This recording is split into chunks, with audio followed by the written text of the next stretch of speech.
ಇದು ಯಾರ್ದ ಮನೆ ಸರ್? ಇದು ದೇಸಾಯಿ ಅವರ ಮನೆ, ಅವರು ವಾಸ ಮಾಡಿರ್ತಕ್ಕಂಥ ಮನೆ ರೀ.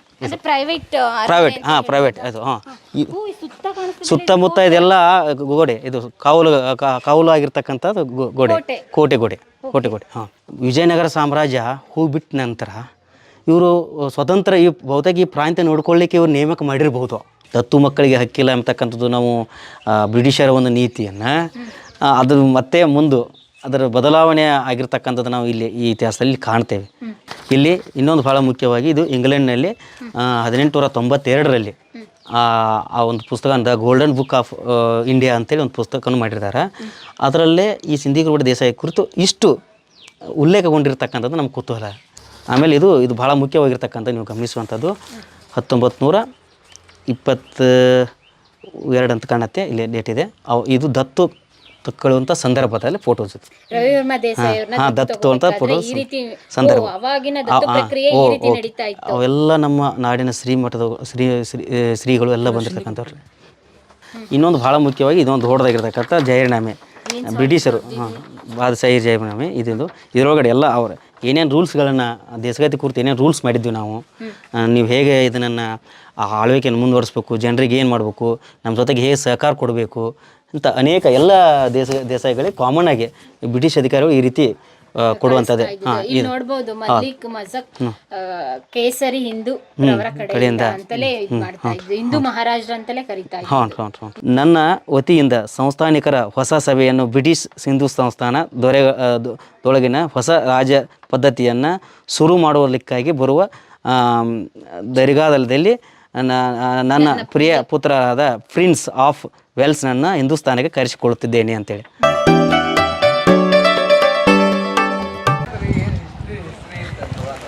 ಸರ್ ಅರಮನೆಯಲ್ಲಿ ಈ ಕಡೆನೇ ನಾವು ಸಾಕ್ತಾ ಇದ್ದೇವೆ. ಈಗ ಹೌದು ಇದು ಹೊರಗಡೆ ಎಂಟ್ರೆನ್ಸ್, ಇನ್ನು ಒಳಗಡೆ ಎಂಟ್ರೆನ್ಸ್ ಅಲ್ಲಿದೆ.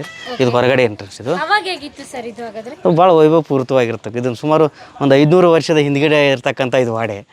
ಈಗ 500 ವರ್ಷದ ಹಿಂದ್ಗಡೆ ಅಂದರೆ ಅದು ಕೆಲವಷ್ಟು ನಶಿಸಿ ಕೆಲವಷ್ಟು ಪ್ರಕೃತಿ ಹೋಗಿರ್ತಕ್ಕಂಥದ್ದು. ಈಗ ವಾಡೆ ಅಳಿದುಳಿದ ಅವಶೇಷ ಮಾತ್ರ ಇದೆ. ಅಷ್ಟು ಪ್ರಮಾಣದಲ್ಲಿ ಆ ಪ್ರಕಾರ ಶಿಸ್ತುಬದ್ಧವಾಗಿರ್ತಕ್ಕಂಥ ವಾಡೆ ಉಳಿದಿಲ್ಲ. ಮತ್ತು ಸಹಜಿತವಾಗಿ ಅದು ಬಳಕೆ ಆಗದೇ ಇರುವಾಗ ಎಲ್ಲರೂ ಬೇರೆದವ್ರು ಬಳಕೆ ಮಾಡ್ಕೊಳ್ತಾ ಹೋಗ್ತಕ್ಕಂಥದ್ದು ಸಾಧ್ಯ. ಇದು ಮಹಾದ್ವಾರ ಅಂತ ಹೇಳ್ಬೋದು. ಇಲ್ಲ, ಇದು ಉಪದ್ವಾರ. ಅಲ್ಲಿ ಎಂಟ್ರೆನ್ಸ್ ಅಲ್ಲಿದೆ ಆ ಕಡೆ. ಬನ್ನಿ ಹಾಗಾದ್ರೆ. ಸಿಂಧಿ ಕುರುಬೆಟ್ಟಿ ಮಹಾರಾಜರ ವಾಡೆ. ಇದು ಯಾರ್ದ ಮನೆ ಸರ್? ಇದು ದೇಸಾಯಿ ಅವರ ಮನೆ, ಅವರು ವಾಸ ಮಾಡಿರ್ತಕ್ಕಂಥ ಮನೆ. ಪ್ರೈವೇಟ್ ಅದು.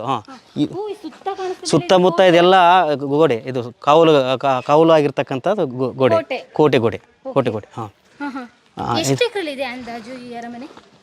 ಮೇಡಮ್ ಅದು ಈಗ ಲೆಕ್ಕ ಇಡೀ ಊರನ್ನೇ ಅವ್ರು ಅಂಡ್ರಿ ಅವ್ರ ಕಡೆನಲ್ಲ. ಅವಾಗ ಅರಮನೆ ಮತ್ತೆ ಕೋಟೆ ಒಳಗಡೆ ಸುಮಾರು ಒಂದು 10-12 ಎಕರೆ ಇರ್ಬೋದು ಸರ್, ಅಷ್ಟೇ ಇರ್ಬೋದಲ್ಲ ಸರ್? 15 ಎಕರೆ ಅದು ಅಷ್ಟೇ ಇರ್ಬೋದು. 15 ಎಕರೆ ದೊಡ್ಡ ಅರಮನೆ. ಅರಮನೆ ಎಲ್ಲೂ ನೋಡಲ್ವಲ್ಲ ಸರ್ ಇಷ್ಟೊಂದು 15 ಎಕರೆ ಮೇಡಮ್. ಅವಾಗ ಅವ್ರ ಅನುಕೂಲ ತಕ್ಕಂಗೆ ಅವರು ಈ ಭಾಗದಲ್ಲಿ ಭಾಳ ಪ್ರಸಿದ್ಧವಾಗಿರ್ತಕ್ಕಂಥ ಒಂದು ದೇಶಕತಿ ಇದು. ಹೀಗಾಗಿರೋದ್ರಿಂದ ಅವ್ರ ಅನುಕೂಲ ತಕ್ಕ ಕಟ್ಸಿಕೊಂಡಿದ್ದಾರೆ. ಬಟ್ ಈಗ ಯಾರು ವಾಸ ಮಾಡದೇ ಇರೋದ್ರಿಂದ ಇದು ಅವರ ವಾಸ ಮಾಡಿರ್ತಕ್ಕಂಥ ಮನೆ. ಇದು ಒಳಗಡೆ ನೋಡ್ಬೋದು. ಈಗ ಪೋಸ್ಟ್ ಆಫೀಸ್ ಮಾಡ್ಕೊಂಡಿರಲ್ಲ ಸರ್, ಇದೆ ಕುಲ್ಲ ಇದೆ, ತೆಗಿಬೋದು. ಕೆಲವಷ್ಟು ಸರ್ಕಾರದವ್ರು ಕೆಲವಷ್ಟು ಏನೋ ಉಪಯೋಗ ಮಾಡೋಕ್ಕೋ ಏನೋ ತಂದಿರ್ತಾರೆ ನೋಡಿ. ಆ ಕಡೆ ಇದೆ, ಬನ್ನಿ. ನೋಡಿ ಇಲ್ಲ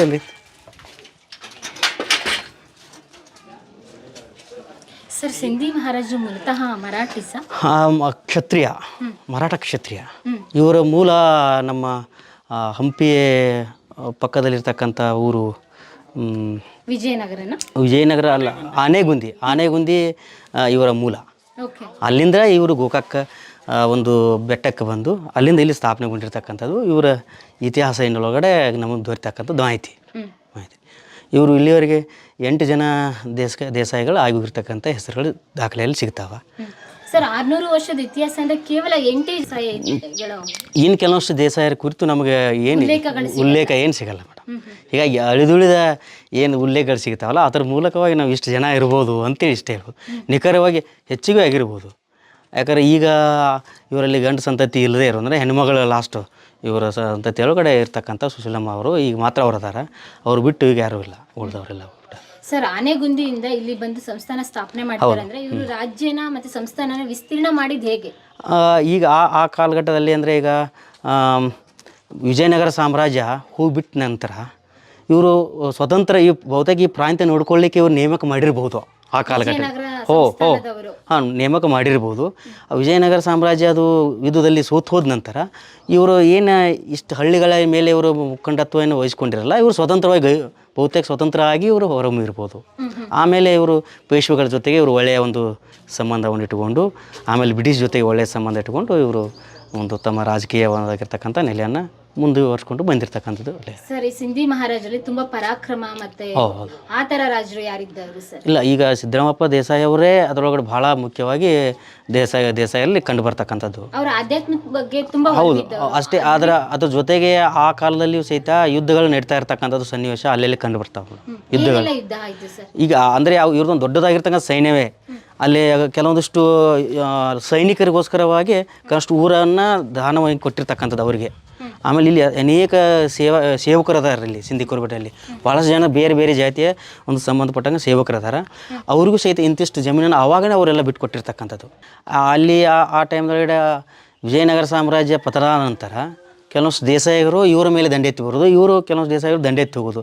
ಈಗ ಉದಾಹರಣೆಗೆ ಬೇರೆ ಬೇರೆ ದೇಶಗತಿಗಳ ನಡುವೆ ನಡೀತಕ್ಕಂಥ ಪತ್ರ ವ್ಯವಹಾರಗಳು ಗಮನಿಸಿದರೆ ಯುದ್ಧಗಳು ಹಾಕಿದ್ವು. ಅಥವಾ ಈಗ ಕಲ್ಲೋಳಿಯ ಒಂದು ನಾಡಗೌಡಿಕೆಯನ್ನು ಅಥವಾ ಗೌಡಿಕೆಯನ್ನು, ನಾಗನೂರ ಗೌಡಿಕೆಯನ್ನು, ಗೋಕಾಕದ ಗೌಡಿಕೆಯನ್ನು ಇವರು 1680ರಲ್ಲಿ ಒಂದು ಪತ್ರ ನಮಗೆ ದೊರೆತೆ ಇವತ್ತು. ಅದು ಮೂಡಿ ಲಿಪಿಯಲ್ಲಿ ಇರ್ತಕ್ಕಂಥ ಪತ್ರ. ಅದರಲ್ಲಿ ದಾಖಲಿಸ್ತಾರೆ ಇಂತಿಂಥ ಊರುಗಡೆ ಇಂಥವ್ರು ನಾವು ನೇಮಕ ಮಾಡಿದ್ದೇವೆ ಅಂತೇಳಿ. ಹಾಗಾದ್ರೆ ಇವರು ಕೊನೆಯ ಬೌಡ್ರ್ ಏನಾದರೆ ನಮ್ಮ ನಾಗನೂರು ಮೂಡಲಿಗೆ, ಮತ್ತು ಅದು ಬೇರೆ ಸಂಸ್ಥಾನಕ್ಕೆ ಸಂಬಂಧಪಟ್ಟಿರ್ತಕ್ಕಂಥ. ಅಂದಾಜು ಎಷ್ಟು ಎಕರೆ ಬೌಂಡ್ರಿ ಇತ್ತು? ಇಲ್ಲ, ಇವ್ರದ್ದು 72 ಹಳ್ಳಿ ರೀ. 72 ಹಳ್ಳಿ, 72 ಹಟ್ಟಿ ಅಂತ ಹೇಳಿ. ಹಟ್ಟಿ ಅಂದರೆ ಭಾಳ ಗುಡಿಸಲು ಸಣ್ಣ ಸಣ್ಣ ಒಂದು ಪ್ರದೇಶ ಅದು ಹಟ್ಟಿ ಅಂತೇಳಿ. ಇದು ಆ ಕಾಲದಲ್ಲಿ ನಮ್ಮ ದೇಸಾಯರು ವಾಸವಾಗಿರ್ತಕ್ಕಂಥ ಮನೆ. ಇದು ಕೊನೆಯ ದೇಸಾಯಿ ರವಿವರ್ಮ ದೇಸಾಯಿಯು ಸಹಿತ ಅಲ್ಲೇ ವಾಸ ಮಾಡಿರ್ತಕ್ಕಂಥ ಮನೆ. ಅದು ಅವರು ರವಿವರ್ಮ ದೇಸಾಯಿ ಕುರಿತು ನಾನು ಹೇಳ್ತಾ ಇದ್ರಲ್ಲ, ಅದು ಅವರು ದತ್ತಕ್ಕೆ ಬಂದಿದ್ದ ಪ್ರಕ್ರಿಯೆ ಭಾಳ ಅದ್ಭುತವಾಗಿರ್ತಕ್ಕಂಥದ್ದು ಪ್ರಕ್ರಿಯೆ. ಯಾಕಂದರೆ ದತ್ತು ಮಕ್ಕಳಿಗೆ ಹಕ್ಕಿಲ್ಲ ಅಂತಕ್ಕಂಥದ್ದು ನಾವು ಬ್ರಿಟಿಷರ ಒಂದು ನೀತಿಯನ್ನು ಅದು ಮತ್ತೆ ಮುಂದೆ ಅದರ ಬದಲಾವಣೆ ಆಗಿರ್ತಕ್ಕಂಥದ್ದು ನಾವು ಇಲ್ಲಿ ಈ ಇತಿಹಾಸದಲ್ಲಿ ಕಾಣ್ತೇವೆ. ಅವರೇ ಬ್ರಿಟಿಷರ ಅಧಿಕಾರಿಗಳೇ ದತ್ತಕ್ಕೆ ತೊಗೊಳಕ್ಕೆ ಅವಕಾಶ ಮಾಡಿಕೊಟ್ಟು, ಅವರೇ ಸ್ವತಃ ಈ ದತ್ತಕ್ಕೆ ಕಾರ್ಯಕ್ರಮಕ್ಕೆ ಇಲ್ಲೇ ಸಿಂಧಿ ಕುರುಬೆಟ್ಟಕ್ಕೆ ಬಂದು ಅವರ ಅಂಡರ್ನೇ ಬರ್ತದೆ ಲಾಸ್ಟ್. ಹೌದು, ಓಕೆ.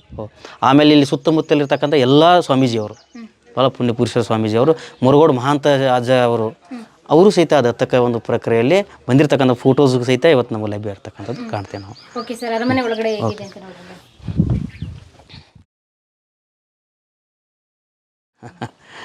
ಇದು ಇವಾಗ ಎಲ್ಲ ಪಾಳ ಬಿದ್ದು ಬಂಗಲೆ ಆದಂತಾಗಿದೆ.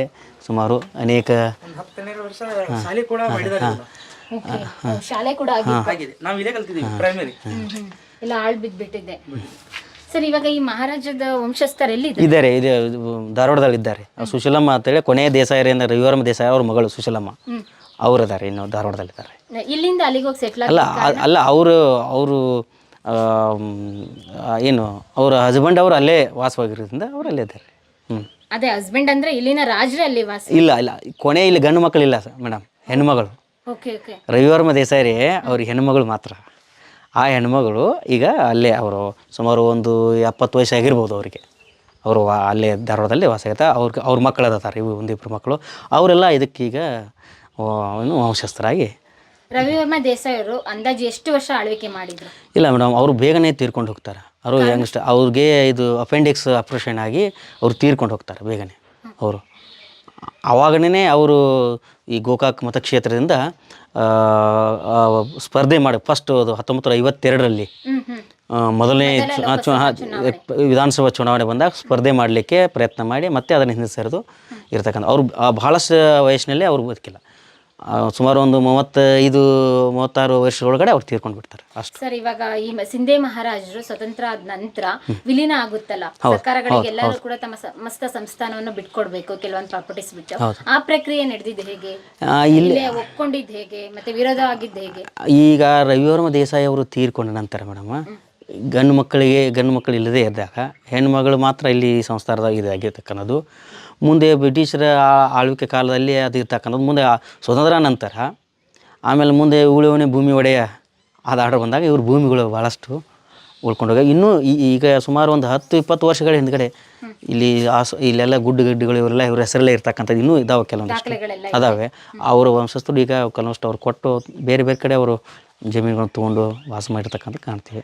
ಅಂದಾಜು ಈ ಅರಮನೆ ಜೊತೆಗೆ ಇಲ್ಲಿ ಎಷ್ಟು ಎಕರೆ ಜಮೀನಿದೆ ಅವ್ರದ್ದು, ದೇಸಾಯಿ ಅವ್ರದ್ದು? ಅಲ್ಲ, 72 ಹಳ್ಳಿ ಅಂದ್ರೆ ಎಲ್ಲ ಅವ್ರ ಅಂಡರೇ ಬರ್ತಾವೆ ಮೇಡಮ್. ಬಿಟ್ಕೊಟ್ಟ ಆದ್ಮೇಲೆ ಇವಾಗ ಉಳಿದಿರೋದು ಇವಾಗ ಹೆಸರಲ್ಲಿ ಈಗ ಭಾಳಷ್ಟು ಇದೆ. ಇದು ವಾರ್ಡೆಲ್ಲ ಅವ್ರ ಹೆಸರಲ್ಲಿ ಇರ್ತಕ್ಕಂಥದ್ದು. ಅಲ್ಲಿ ಪರಮೇಶ್ವರ ಮಡ್ಡಿ ಅಂತಿದೆ, ನೀವು ಗಡಪುರ ಹೋಗ್ತಿರ್ಬೇಕಂದ್ರೆ ಪರಮೇಶ್ವರ ಒಂದು ದೇವಾಲಯ ಬರುತ್ತಲ್ಲ, ಆ ಮಡ್ಡಿ ಇವ್ರ ಇದ್ರೊಳಗಡೆ ಬರ್ತಕ್ಕಂಥದ್ದು. ಮತ್ತು ಇಲ್ಲಿ ಒಂದು 200 ಎಕರೆ ಇಲ್ಲಿ ನಮ್ಮ ಫಾಲ್ಸ್ ಕಡೆ ಇರ್ತಕ್ಕಂಥದ್ದು ಗುಡ್ಡ. ಅಲ್ಲಿ 200 ಎಕರೆ ಬೇರೆ ಬೇರೆ ಕೊಟ್ಟಾರೆ. ಈಗ ಒಂದು 10-20 ವರ್ಷದಲ್ಲೇ ಕೊಟ್ಟಾರೆ. ಸರ್ ಇಲ್ಲೊಂದು ಕೋಟೆ ಪಕ್ಕ ಹೌದು, ಇದು ಕಾವಲ ಗೋಪುರ. ಇದು ಕಾವಲ ಗೋಪುರ ಅದು. ಅಲ್ಲಿಗೆ ಹೋಗೋದಕ್ಕೆ ಸಾಧ್ಯ ಆಗುತ್ತಾ? ಇಲ್ಲ, ಬಿದ್ದೋಗಿಬಿಟ್ಟಿದ್ದಾರೆ. ಅಲ್ಲಿಂದ ಆಚೆ ಕಡೆ ನಾವು ಹೋಗ್ಬೋದ? ಹೌದಾ? ಅದೇ 7. ಇಲ್ಲಿ ನೀಟಾಗೈತಿಲ್ಲ ಇನ್ನೊಂದು ಇದನ್ನು. ಸರಿ. ಹಾಗಾದ್ರೆ 7 ಕಾವಲ ಗೋಪುರ ಇರುವಂತ ದೊಡ್ಡ ಕೋಟೆ ಇದು, ಭದ್ರಕೋಟೆ ಅಂತ ಹೇಳ್ಬೋದು. ಭದ್ರಕೋಟೆ ಇವಾಗ ಅವನತಿ ಅಂಚಿನಲ್ಲಿದೆ ಸರ್. ಅವನತಿ ಅಂಚಿನಲ್ಲ ಮೇಡಮ್, ಅವನತಿ ಆಗಿ ಹೋಗಿದೆ. ಯಾಕಂದರೆ ಇಲ್ಲಿ ಇದು ಮೇಲ್ಗಡೆ ಮಣ್ಣಿನಿಂದ ಕಟ್ಟಿದ್ದು. ಇದು ನೀವು ಗಮನಿಸ್ಬೋದು. ಇಲ್ಲಿ ಕೆಳಗಡೆ ಇರ್ತಕ್ಕಂಥ ಕಲ್ಲು, ಅದರ ಮೇಲೆ ಮಣ್ಣಿನ ಇಟ್ಟಂಗಿಯಲ್ಲಿ ಇದು ರೂಪಿ ತೊಗೊಂಡಿರ್ತಕ್ಕಂಥದ್ದು. ಅದು ಹಾಳು ಮಣ್ಣು ಅಂತ ಕರಿತಾರೆ. ಅದಕ್ಕೆ ಸಾವಿಲ್ಲ. ಅದು ಮತ್ತೆ ಅದು ಯೂಸ್ ಮಾಡುವಂಥದ್ದು ಮಣ್ಣು ಅವರು. ಅದಕ್ಕೆ ಅದು ಅಂದರೆ ಅವ್ರದ್ದು ಅನುಕೂಲ ತಕ್ಕ ಹಾಗೆ ಅವರವರ ಏನು ದೇಸಾಯಿಗಳು, ಮೂಲ ದೇಸಾಯಿ ಕೆಲವೊಂದಿಷ್ಟು ಇದಕ್ಕೆ ಕಟ್ಟಿರ್ಬೇಕು. ಮೇಗಿನ ದೇಸಾಯಿ ಅದು ಮತ್ತೆ ಮೇಲೆ ತಿರ್ಗ ಮಾಡಿರ್ಬೋದು. ಆದರೆ ಇದು ಸಿದ್ದರಾಮಪ್ಪ ದೇಸಾಯಿ ಅವ್ರು ಕಟ್ಟಿರ್ತಕ್ಕಂಥ ನೆಲೆ ಮೇಲೆ ಇರ್ತಕ್ಕಂಥದ್ದು. ಇಲ್ಲ ಅವಾಗ ಮಣ್ಣು ಮತ್ತೆ ಮೇಲ್ಮುಗಿ ಮನೆ ಇತ್ತು, ಇವಾಗ ಹೌದು. ಇದು ನಂತರ ಅವ್ರ ವಂಶದ ನಂತರ ಅವ್ರು ಕಟ್ಕೊಂಡಿದ್ದು.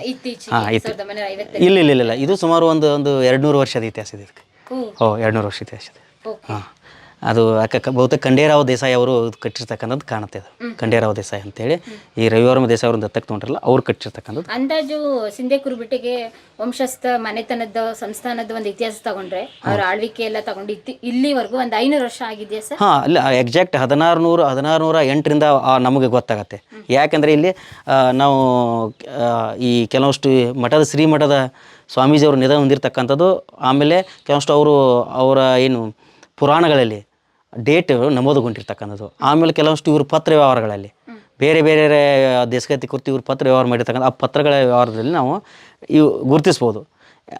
ಈ 3 ಜನ ಶ್ರೀಗಳ ಜೊತೆಗೆ ಈ ಸಿದ್ದರಾಮಪ್ಪ ದೇಸಾಯಿ ಇರೋದ್ರಿಂದ ಆ ಸಮಕಾಲದಲ್ಲಿ ಇರ್ತಕ್ಕಂಥ ಒಂದು 16ನೇ ಶತಮಾನವೇ ಇವರು 500 ವರ್ಷ ಆಗಿದೆ. 500 ವರ್ಷ. ಯಾವ ದೇಸಾಯಿಗಳು ಹೆಚ್ಚಾಗಿ ಇಲ್ಲ. ಯಾಕಂದ್ರೆ ದೇಶಗತಿಗಳು ಪ್ರಾರಂಭ ಆಗೋದು 1500ರಿಂದ ಈ ಕಡೆ. 1500 ಈ ಕಡೆ, 1500 ಹಿಂದ್ಗಡೆ ಭಾಳಷ್ಟು ದೇಸಾಯಿ ಇಲ್ಲ. ಅದಕ್ಕೆ ಕಾರಣ ನಿಮ್ಗೆ ಹೇಳಿದ್ರಲ್ಲ, ಬೇರೆ ದೇಸಾಯರು ರಾಜರು ತಾವು ಈಗ ವಿಜಯನಗರ ಸಾಮ್ರಾಜ್ಯ ಪತನ ನಂತರ ಅವ್ರು ನೋಡ್ಕೊಳ್ಳೋಕೆ ಇಲ್ಲಿ ಇಟ್ಟವರು ಇಲ್ಲೆಲ್ಲ ಸ್ವತಂತ್ರ ಆಗಿ ಬಿಟ್ಟಿರ್ಬೋದು. ಆ ನಂತರ ಬಂದಿರತಕ್ಕಂಥ ದೇಸಾಯಿಯವರು ಇವ್ರಿಗೆ ರಾಜರು ಇವ್ರಿಗೆ ಹಕ್ಕನ್ನು ಕೊಟ್ಟಿರ್ಬೋದು. ಹೀಗೆ ಇತಿಹಾಸ ಕಾಲಘಟ್ಟದಿಂದ ಏನು ನಡೆದಿರ್ಬೋದು. ಸರ್ ಇದು ಬೆಳಗಾವಿಗೆ ಬರುತ್ತೆ, ಕಿತ್ತೂರು ಸಂಸ್ಥಾನ ಸಂಸ್ಥಾನಕ್ಕೂ ಏನಾದರೂ ಇಲ್ಲ. ಇದು ಅದು ಕಿತ್ತೂರು ಸಂಸ್ಥಾನ ಅದು ವೀರಶೈವ ಸಂಬಂಧಪಟ್ಟಂಗೆ, ಇದು ಮರಾಠಿ, ಇದು ಕ್ಷತ್ರಿಯ ಮರಾಠ ಸಂಬಂಧಪಟ್ಟಂಗೆ ವ್ಯವಹಾರಗಳು, ಪತ್ರ ವ್ಯವಹಾರಗಳು ಎಲ್ಲ ನಡೆದಿರ್ತಕ್ಕಂಥದ್ದು ಅದಾವ, ಅಷ್ಟೇನ ಅದಾವ. ಆದರೆ ಇಲ್ಲಿ ಮಲ್ಲ ಸರ್ಜಾ ಅವರು ನಿಧನರಾದಾಗ ಅವರು ಇಲ್ಲೇ ಅವರ ಒಂದು ಏನು ಸಮಾಧಿಯನ್ನು ಮಾಡಲಿಲ್ಲ ಅವರು. ಯಾಕಂದ್ರೆ ಇದು ಭಾಗ ಆಗಿರಲಿಲ್ಲ. ಇಲ್ಲಿ ಹೊನ್ನೂರು ಅಂತೇಳಿ ಅವರು ಕಿತ್ತೂರು ಭಾಗ ಹೊನ್ನೂರದಿಂದ ಪ್ರಾರಂಭ ಆಗುತ್ತೆ. ಅದಕ್ಕಾಗಿ ತಮ್ಮ ಸಂಸ್ಥಾನದ ಜಮೀನಲ್ಲಿ ಹೋಗಿ ಅವರನ್ನು ತಮ್ಮ ಅಂತಿಮ ಕ್ರಿಯೆಯನ್ನು ನಡೆಸಿರ್ತಕ್ಕಂಥದ್ದು ಈ ಕಾರಣದಿಂದಾಗಿನೇ. ಮರಾಠೀಸ್ ಆಗಿರೋದ್ರಿಂದ ಮರಾಠೀಸ್ ಅಂದರೆ ಮರಾಠಿ ಸಮುದಾಯ ಆಗಿರೋದ್ರಿಂದ ಶಿವಾಜಿ ಅವ್ರ ತಂದೆ ಮತ್ತೆ ಇವ್ರಿಗೂ ಏನಾದ್ರು ಸಂಸ್ಥಾನ ಕನೆಕ್ಷನ್ ಇಲ್ಲ. ಆ ಥರ ಏನಿಲ್ಲ ಮೇಡಮ್. ಅಂದರೆ ಇವರು ಕ್ಷತ್ರಿಯ ಮರಾಠ ಒಂದು ಇದಕ್ಕೆ ಸಂಬಂಧಪಟ್ಟಂಗೆ ಅವರು ಆ ಥರ ಏನು ಸಂಬಂಧಗಳು ಅಷ್ಟಾಗಿ ಇಲ್ಲಿ ತಿಳಿಯಲ್ಲ. ಬಟ್ ದೊಡ್ಡ ದೊಡ್ಡ ರಾಜರ ಅಂಡರ್ ಕೆಳಗಡೆ ಇವರು ಇರೋದರಿಂದ ಸಹಜಿತವಾಗಿ ಅವರು ಹೇಳಿದಾಗೆ ಫಾಲೋಅಪ್ ಮಾಡಲೇಬೇಕಾಗಿತ್ತು. ಆಮೇಲೆ ಈ ದೇಶಗತಿಗಳು ಬಂದಕ್ಕೂ ಈ ಭಾಳಷ್ಟು ದೊಡ್ಡ ದೊಡ್ಡ ರಾಜಮನೆತನಗಳು ಕಣ್ಮರೆ ಆಗಲಿಕ್ಕೆ ಪ್ರಾರಂಭ ಆದವು. ಅಷ್ಟು ವಿಜಯನಗರ ದೊಡ್ಡದ ರಾಜ ಯಾವುದೆಲ್ಲ ಕಣ್ಮರೆ ಆಗಲ್ಲ. ಆ ಪೇಶ್ವೆಗಳ ಅಂಡರ್ ಇವರು ಅವ್ರ ಕೆಳಗಡೆ ಕೆಲಸ ಮಾಡಿರ್ತಕ್ಕಂಥದ್ದು ಇದೆ ಇಲ್ಲಿ. ಯಾಕಂದರೆ ಇವರೆಲ್ಲ ನಮ್ಮ ದಾಖಲೆಗಳು ಇವತ್ತು ನಾವು ಪುಣೆ ಮತ್ತು ಮುಂಬೈ ಆಮೇಲೆ ಇಂಗ್ಲೆಂಡ್ ಆ ನಗರದಲ್ಲೇ ಈ ದೇಸಾಯಿ ಕುರಿತು ನಮ್ಮ ದಾಖಲೆಗಳು ಇವತ್ತಿಗೂ ಸಿಗ್ತಾವೆ. ನಾವೆಲ್ಲ ಅವನನ್ನು ನೋಡುವಂಥದ್ದು ಆಗಬೇಕು ಅಂತ ಹೇಳ್ತಾರೆ. ಸರ್ ನಿಮ್ಮ ಹತ್ರ ಕೆಲವೊಂದು ದಾಖಲೆಗಳಿದೆ. ಓಕೆ ತೋರಿಸ್ಬೋದು. ಇಲ್ಲಿ ಇದು ತೇರಿದಾಳ ಹೆಣ್ಣಾಡು ಅಂಥೇಳಿ ನಮ್ಮ ಗೆಳೆಯ ಒಬ್ಬರು ಡಾಕ್ಟರ್ ಸಂಗಮೇಶ್ ಕಲ್ಯಾಣಿ ಅವರು ಒಂದು ಕೃತಿಯನ್ನು ಹೊರಗೆ ತಂದಾರೆ. ಇವೆಲ್ಲ ಮೂಡಿ ಲಿಪಿಯಲ್ಲಿ ಇರ್ತಕ್ಕಂಥ ದಾಖಲೆಗಳು ಇವೆಲ್ಲ. ಇದು ಮೂಲ ನಮ್ಮ ಪತ್ರಕಾರ ಇಲಾಖೆ ಇದು ಎಲ್ಲಿ ಪುನಾದಲ್ಲಿ ಇರ್ತಕ್ಕಂಥ ದಾಖಲೆಗಳು. ಈಗ ಸದ್ಯ ಇದರಲ್ಲಿ ಒಂದು ದಾಖಲೆ ಈ ಒಂದು ದೇಶಗತಿ ಸಂಬಂಧಪಟ್ಟಾಗಿ ಒಂದು ದಾಖಲೆ ನಮಗೆ ಸಿಗತ್ತೆ. ಇಲ್ಲಿ ಇದರೊಳಗಡೆ ಗೋಕಾಕ್ ಶರಣಾಡಗೌಡ ಅಂಥೇಳಿ ಅವ್ರ ಹೆಸರಲ್ಲೇ ಬರತಕ್ಕಂಥ ಒಂದು ದಾಖಲೆ ಇಲ್ಲಿ ಫಸಲ್ ಇದೆಲ್ಲ ಈ ಮೋಡಿಯಲ್ಲಿ ಇರ್ತಕ್ಕಂಥ ದಾಖಲೆ. ಶಕವರ್ಷ 1630 ಶ್ರಾವಣ ಶುಕ್ಲ 12 ಅಂದರೆ ಇದಕ್ಕೆ ಶಕಕ್ಕೆ ವರ್ಷಕ್ಕೆ ನಾವು ಕೃಷಿ ಶಕ ಮಾಡ್ಕೋಬೇಕಾದ್ರೆ ಅಲ್ಲಿ ಕೆಲವಷ್ಟು ಕೌಂಟ್ ಮಾಡ್ಬೇಕಾಗತ್ತೆ ರೀ. 1630ಕ್ಕೆ ನಾವು 78 ಕೌಂಟ್ ಮಾಡ್ಬೇಕಂದ್ರೆ ಅಂದರೆ 1708 ಜುಲೈ 18 ಈ ಪತ್ರ ಬರ್ತದ್ದು. ಈ ಪತ್ರ ಇದು ಅವು ಚೌಕಾಶಿ ಜೊತೆಗೆ ಅಂದರೆ ಅವರು ಇವ್ರನ್ನ ಇರ್ತಕ್ಕಂಥ ಒಂದು ವಾದವನ್ನು ಕುರಿತು ಹೇಳ್ತಕ್ಕಂಥದ್ದು. ಇಲ್ಲಿ ಇದರೊಳಗಡೆ ಇವ್ರ ಹೆಸರು ಬರೆದಿದೆ. ಜಾಗ ಕಾಯ್ದಿಟ್ಟು ಸಿದ್ದರಾಮಪ್ಪ ದೇಸಾಯಿ ಈ ಪರಗಣ ಗೋಕಾಕ್ ಇವರು ತಮ್ಮ ಆಪ್ತ ಜನರಿಗೆ ಒಕ್ಕಟ್ಟುವಾಗಿ ಜನರನ್ನು ಕೂಡಿಸಿ ಬಾದಶಾಹಿ ಮಲೂಕ್ ಕೆಡಿಸಿಬಿಟ್ಟರು. ಆದ್ದರಿಂದ ಸಿದ್ದರಾಮ ದೇಸಾಯಿ ಮತ್ತು ನಿಮ್ಮ ಒಳಗೆ ಧಾವಾ ಆಗಿ ಕೆಲಸ ಬಹಳ ನಡೀತಿದೆ ಅಂತ ಅದರ ಪತ್ರ ಉಲ್ಲೇಖಗೊಳ್ತಾವೆ.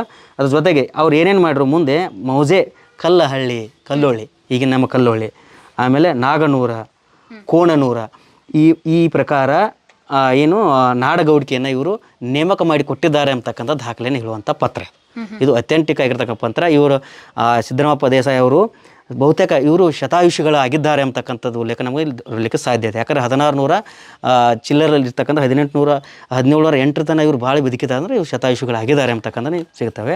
ಇನ್ನು ಇದ್ರ ಜೊತೆಗೆ ಇನ್ನಷ್ಟು ಅನೇಕ ದಾಖಲೆಗಳು ನಮಗೆ ಇಲ್ಲಿ ಸಿಗ್ತಿರ್ತಕ್ಕಂಥದ್ದು.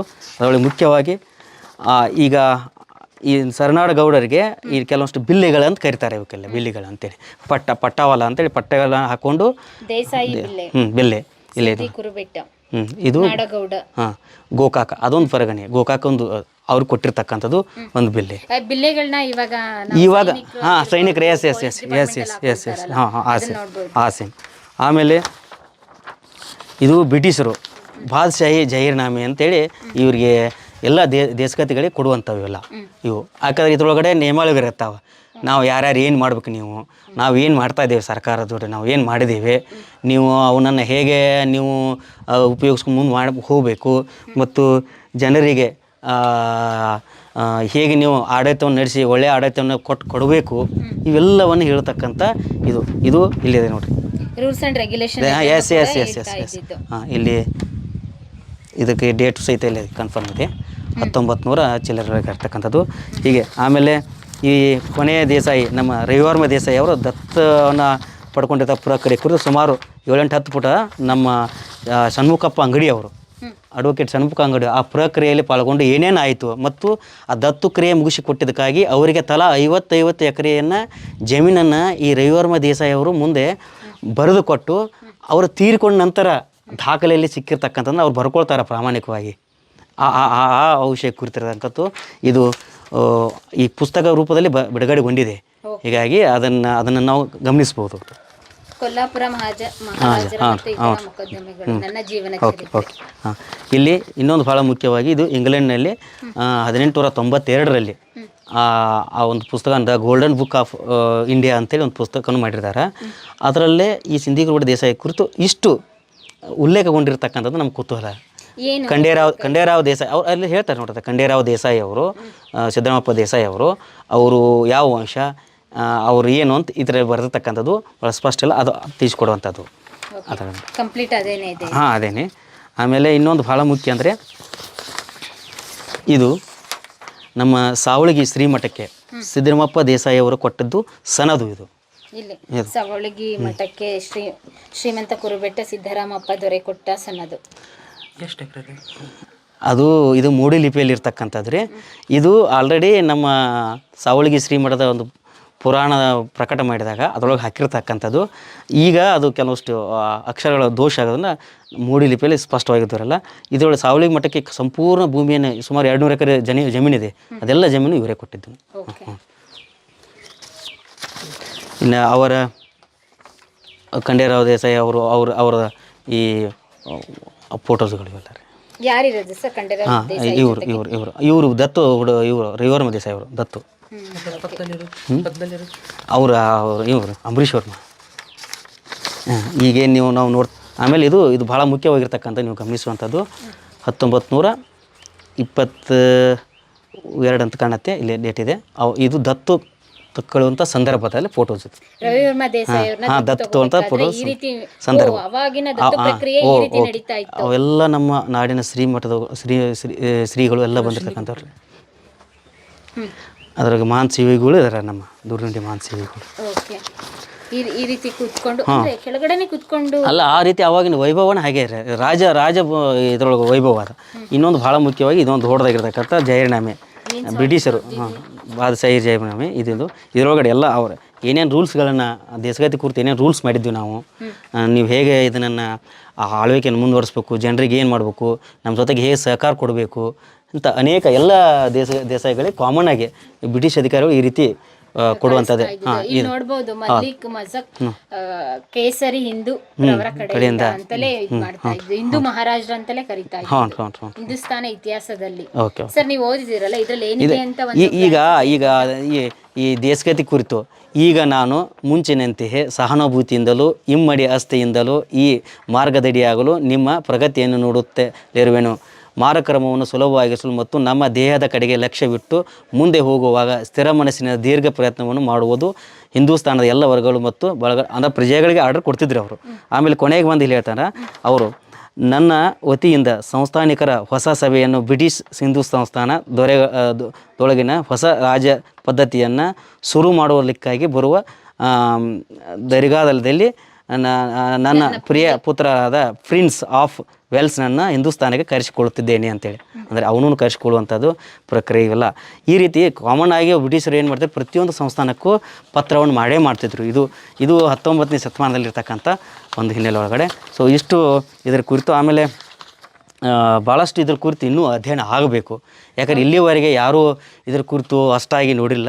ಆ ಒಂದು ಪ್ರಯತ್ನವನ್ನು ತಮ್ಮ ಒಂದು ಚಾನಲ್ ಮೂಲಕವಾಗಿ ಮಾಡ್ತಾ ಇದ್ದಾರೆ. ಅದಕ್ಕೆ ತಮ್ಮೆಲ್ಲರೂ ಶುಭ ಕೊಡ್ತೀನಿ. ನಮಸ್ಕಾರ ಸರ್. ಅದ್ರ ಜೊತೆಗೆ ನೀವು ಇಷ್ಟೊಂದೆಲ್ಲ ಮಾಹಿತಿನ ಹೇಗೆ ಇಲ್ಲ, ಈಗ ನಮ್ಮ ರಾಣಿ ಚೆನ್ನಮ್ಮ ವಿಶ್ವವಿದ್ಯಾಲಯದವರು ಈಗ ಕಳೆದ ಒಂದೂವರೆ ತಿಂಗಳ ಹಿಂದೆ ಬೆಳಗಾವಿ ಜಿಲ್ಲೆಯ ಸಂಸ್ಥಾನಗಳ ಕುರಿತು ಒಂದು ರಾಜ್ಯ ಮಟ್ಟದ ಒಂದು ವಿಚಾರ ಸಂಕಿರಣ ಇಟ್ಟುಕೊಂಡಿದ್ದರು. ಅದರಲ್ಲಿ ಸಿಂಧಿಗೌಡ ದೇಸಾಯಿ ಕುರಿತು ದೇಶಗತಿ ಸಂಸ್ಥಾನ ಕುರಿತು ಮಾತನಾಡಲಿಕ್ಕೆ ಅವರು ನನಗೆ ಹೇಳಿದಾಗ ನಾನು ಪ್ರಯತ್ನಪೂರ್ವಕವಾಗಿ ಮತ್ತು ಮೊದಲಿಂದಲೂ ಈ ಕಡೆ ಇತಿಹಾಸ, ಪುರಾತತ್ವ, ಆಮೇಲೆ ಕೆಲವು ಚರಿತ್ರೆ ಕುರಿತು ಒಂದು ಸ್ವಲ್ಪ ತಲೆ ಕೆಡಿಸುವಂಥ ಮನುಷ್ಯರಾಗಿರೋದ್ರಿಂದ ಸಹಜಿತವಾಗಿ ಈ ಕಡೆ ಹೆಚ್ಚಿನ ಒಂದು ಕ್ಯೂರಿಯಾಸಿಟಿ ಉಂಟಾಗಿ ಇವೆಲ್ಲ ನಾನು ಸಂಗ್ರಹ ಮಾಡ್ಕೊಂಡಿದ್ದೆ. ಮತ್ತು ಇಲ್ಲೊಂದು ಭಾಳ ಮುಖ್ಯ ಅಂದರೆ ಪುರಾಣಗಳೊಳಗೆ ಈ ದೇಸಾಯಿ ಅವರ ಹೆಸರು 2-3 ಅಧ್ಯಾಯದೊಳಗಡೆ ಹೋಗಿ ಕೂಡ್ತಾವಂದರೆ ಈ ದೇಸಾಯಿ ಅವರು ಒಂದು ಎಂಥ ದೈವಿ ಭಕ್ತರಾಗಿದ್ದರು. ಅದಕ್ಕೆ ಸಿದ್ದರಾಮೇಶ್ವರ ಆಗಿರ್ತಕ್ಕಂಥದ್ದು ಆ ಹಿನ್ನೆಲೆ ಒಳಗಡೆ ನಾವು ಒಬ್ಬರು ದೇಸಾಯಿರ ದೇವರಾಕರಂತ ಅಷ್ಟೇ ಸಾಮಾನ್ಯ ಅಲ್ಲ. ಹಾಗಾಗಿ ಇದು ವಿಶೇಷ ಅಂದರೆ ಯಾವ ದೇಶಗತಿಯಲ್ಲಿ ಈ ಥರ ಆಗಿಲ್ಲ. ಒಬ್ಬರು ದೇಸಾಯಿನೇ ಒಬ್ಬರು ದೇವರಾಗುವಂಥದ್ದು ಇದೆಲ್ಲ, ಅದು ಬಹಳ ಇದು ಇಡೀ ನಮ್ಮ ಕರ್ನಾಟಕದೊಳಗಡೆ ಇದು ಭಾಳ ದೊಡ್ಡದಾಗಿರ್ತಕ್ಕಂಥದ್ದು ಅಂತೇಳಿ ನಾನು ಭಾವಿಸ್ಕೊಂಡಿದ್ದೀನಿ. ವೀಕ್ಷಕರೇ, ಇವತ್ತಿನ ದಿನಗಳಲ್ಲಿ ಇತಿಹಾಸ ಅನ್ನೋದು ಎಷ್ಟು ಅಳಿಸಿ ಹೋಗ್ತಾ ಇದೆ ಅನ್ನೋದಕ್ಕೆ ಈ ಮನೆತನದ ಇತಿಹಾಸನೇ ಸಾಕ್ಷಿಯಾಗಿದೆ. ಇಲ್ಲಿ ನೋಡ್ಬೋದು ಅಳಿದುಳಿದ ಅರ್ಧಂಬರ್ಧಂ ಕೋಟೆ ಇದೆ, ಮತ್ತು ಅರಮನೆ ಇದೆ. ಇಲ್ಲಿ ಇವರು ಇತಿಹಾಸ ಏನಿಲ್ಲ ಅಂದರೆ ಈ ಊರಿನ ಇತಿಹಾಸ ನಮ್ಮ ಡಿಜಿಟಲ್ ಮಾಧ್ಯಮದ ಮುಖಾಂತರ ನಿಮಗೆ ತಿಳಿಸ್ಕೊಡೋ ಪ್ರಯತ್ನನೂ ಕೂಡ ಮಾಡೋಕ್ಕೆ ಸಾಧ್ಯ ಆಗ್ತಾ ಇರಲಿಲ್ಲ. ಹಾಗಾಗಿ ಪ್ರತಿಯೊಂದು ಹಳ್ಳಿಲಿರುವಂತಹ ಸ್ಮಾರಕಗಳಾಗಿರ್ಬೋದು, ಕಟ್ಟಡಗಳಾಗಿರ್ಬೋದು, ಅರಮನೆಗಳಾಗಿರ್ಬೋದು, ರಾಜಮನೆತನದ ಕುರುಹುಗಳಿದ್ರೆ ದಯವಿಟ್ಟು ನಮ್ಮ ಡಿಜಿಟಲ್ ಮಾಧ್ಯಮದಲ್ಲಿ ವಾಟ್ಸಪ್ ನಂಬರ್ ಈ ಡಿಸ್ಕ್ರಿಪ್ಷನಲ್ಲಿದೆ. ದಯವಿಟ್ಟು ನಮಗೆ ಒಂದು ಮೆಸೇಜ್ ಮಾಡೋದ ಮುಖಾಂತರ ನಿಮ್ಮ ಊರಿನ ಇತಿಹಾಸನ ತಿಳಿಸಲು ನಮ್ಮ ಜೊತೆ ಕೈ ಜೋಡಿಸಿ ಅಂತ ಕೇಳ್ಕೊಳ್ತಾ ಇದ್ದೀವಿ. ನಮ್ಮ ಡಿಜಿಟಲ್ ಮಾಧ್ಯಮದ ಉದ್ದೇಶನೂ ಕೂಡ ಅದೇ ಆಗಿದೆ. ಕಳೆದು ಹೋದ ಹಳೆ ನೆನಪುಗಳನ್ನು ಡಿಜಿಟಲ್ ಯುಗದ ಜನತೆಗೆ ಡಿಜಿಟಲ್ ಮಾಧ್ಯಮದ ಮುಖಾಂತರನೇ ತಲುಪಿಸುವಂಥ ಸಣ್ಣ ಪ್ರಯತ್ನ ಮಾಡ್ತಾ ಇದ್ದೀವಿ. ಅದಕ್ಕೆಲ್ಲ ನಿಮ್ಮ ಸಪೋರ್ಟ್ ಎಂದಿನಂತೆ ನಮ್ಮ ಜೊತೆ ಸದಾ ಇರಲಿ. ಧನ್ಯವಾದಗಳು. ಸಿಂಧಿ ಕುರುಬೆಟ್ಟಿಗೆ ಗ್ರಾಮಕ್ಕೆ ಬಂದು ಒಂದು ಸಂಸ್ಥಾನದ ಇತಿಹಾಸ ತಿಳ್ಕೊಂಡು ನಿಮ್ಮೆಲ್ಲರ ಸಪೋರ್ಟ್ ನಮಗೆ ಬೇಕು. ಇದುವರೆಗೂ ಯಾರಾದರೂ ಬಂದು ಈ ಥರ ಡಾಕ್ಯುಮೆಂಟ್ರಿ ಏನಾದರೂ ಮಾಡಿದ್ರಾ? ಓಕೆ, ಇಲ್ಲಿವರೆಗೂ ಯಾರಾದರೂ ಬಂದು ಡಾಕ್ಯುಮೆಂಟ್ರಿ ಮಾಡಿದ್ರಾ? ಹೇಗೆ ಅನ್ನಿಸ್ತು ನಿಮ್ಮ ಊರಿನ ಇತಿಹಾಸನ? ನಮ್ಮ ಊರದ್ದು ನೀವು ಹಿಸ್ಟ್ರಿ ಎಲ್ಲ ಓದ್ಕೊಂಡು ನೀವು ಇದನ್ನು ಮಾಡಕ್ಕೆ ಪತ್ತಂದ್ರೆ ನಿಮ್ಗೆ ಭಾಳ ಸಂತೋಷ ಆಗೈತೆ ರೀ. ಏನು ಅಡ್ಡಿ ಇಲ್ಲ. ಇದೇ ಪ್ರಕಾರ ನಮ್ಮ ದೇಶದ ನಮ್ಮ ಊರದ ಈಗ ನೀವು ಎಲ್ಲ ಇದನ್ನು ಮಾಡ್ಕೊಂಡು ವಿಡಿಯೋ ಮಾಡ್ಕೊಂಡು ಕಿಸಿಂದ ಹೋಗಿ ನಮ್ಮ ಟಿ ವಿ ಒಳಗೆ ಬರೋಂಗೆ ಮಾಡಿದ್ರೆ ಅದು ಭಾಳ ನಮ್ಗೆ ಇದು ಸಂತೋಷ ಆಗೈತಿ. ಎಷ್ಟೋ ರಾಜಮನೆತಗಳು ನೋಡಿರ್ತೀವಿ, ಆದರೆ ನಮ್ಮ ಊರಲ್ಲಿ ಇಂಥ ರಾಜಮನೆತನ ನೋಡಿ ನಮಗೆ ಖುಷಿ. ಆದರೆ ನೀವು ಬಂದಿದ್ದಂತ ಇನ್ನೂ ಖುಷಿ ಆಯಿತು. ಆದರೆ ಈ ಥರ ನಮ್ಮ ಗುಡಿ ಆಯಿತು, ನಮ್ಮ ದೇಶಗತಿ ಆಯಿತು, ನಮ್ಮದು ದೇಶಾರ್ದಾಯ್ತು, ಎಲ್ಲರದು ವಿಡಿಯೋ ಮಾಡಿದ್ದು ನಮ್ಗೆ ತುಂಬ ಖುಷಿ. ಆದರೆ ಈ ಥರ ಹಾಳಾಗಿದ್ದು ನಮಗೂ ಒಂದು ದುಃಖನೇ. ಯಾಕೆ ನೀವು ಬಂದ ಟೈಮ್ದಾಗೆಲ್ಲ ಈ ಥರ ಕ್ಲೀನ್ ಎಲ್ಲ ಇದನ್ನೆಲ್ಲ ಅನಿಸೋದು. ಆದರೆ ಇನ್ನೂ ಇದೆ ಅನ್ನೋದೇ ನಮಗೆ ಒಂದು ನಂಬಿಕೆ. ಹೌದು, ಖಂಡಿತ. ಯಾಕಂದರೆ ಇನ್ನೂ ಇದು ನಮ್ದು ಇದು ಇರೋದ್ರಿಂದಾನೇ ನಿಮ್ಗೆ ಇತಿಹಾಸ ಗೊತ್ತಾಯಿತು. ಇದು ಇರ್ತಿರ್ಲಿಲ್ಲ ಅಂದ್ರೆ ಇನ್ನೂ ಗೊತ್ತಾಗ್ತಾ ಇರಲಿಲ್ಲ. ಹೌದು. ಸಿಂಧಿ ಕುರುಬೆಟ್ಟದು ಈ ಭಾಳಷ್ಟು ದೇಸಾಯಿ ಮನೆತನಗಳಿಂದ ಪುರಾತನ ಕಾಲದಿಂದ ಬಂದಿದ್ದು ಇದೆಲ್ಲ. ಈಗಾಗಲೇ ಕೋಟೆ, ಇದು ಹಳ್ಳಿ ದೇವಸ್ಥಾನ, ಇದಕ್ಕೆಲ್ಲ ಎಲ್ಲ ನೋಡಿರಬೇಕು. ಈಗಾಗಲೇ ನೀವೆಲ್ಲ ಬಂದು ಬೆಂಗಳೂರಿನ ಮಾಡ್ತೀರಿ ಅನ್ನೋದು ನಮಗೂ ತುಂಬ ಅಪರೂಪವಾದ ದಿನ ಇದು. ಹೀಗಾಗಿ ಅದರ ಕಾರಣದಿಂದ ನೀವೆಲ್ಲ ಮಾಡಿದ್ದಕ್ಕೆ ಧನ್ಯವಾದಗಳು ಅಂತ ಹೇಳಿ ತಿಳಿಸ್ತೇನೆ. Thank you. ಪ್ರಿಯ ವೀಕ್ಷಕರೇ, ನಮ್ಮ ಕರುನಾಡಿನ ಸಾಹಿತ್ಯ, ಸಂಸ್ಕೃತಿ, ವಿಶೇಷ ವ್ಯಕ್ತಿಗಳ ಸಂದರ್ಶನವನ್ನು ತಪ್ಪದೇ ವೀಕ್ಷಿಸಿ. ನಮ್ಮ ಚಾನಲ್ ಅನ್ನು ಸಬ್ಸ್ಕ್ರೈಬ್ ಮಾಡಿ, ಬೆಲ್ ಐಕನ್ನ ಕ್ಲಿಕ್ ಮಾಡಿ, ನಿಮ್ಮ ಅಭಿಪ್ರಾಯವನ್ನು ತಪ್ಪದೇ ತಿಳಿಸಿ. ಡಿಜಿಟಲ್ ಮಾಧ್ಯಮ ಎಲ್ಲಾ ಸಾಮಾಜಿಕ ಜಾಲತಾಣದಲ್ಲೂ ಲಭ್ಯವಿದೆ. ಸ್ವತಂತ್ರ ಪತ್ರಿಕೋದ್ಯಮವನ್ನು ಬೆಂಬಲಿಸಿ. ಧನ್ಯವಾದಗಳು.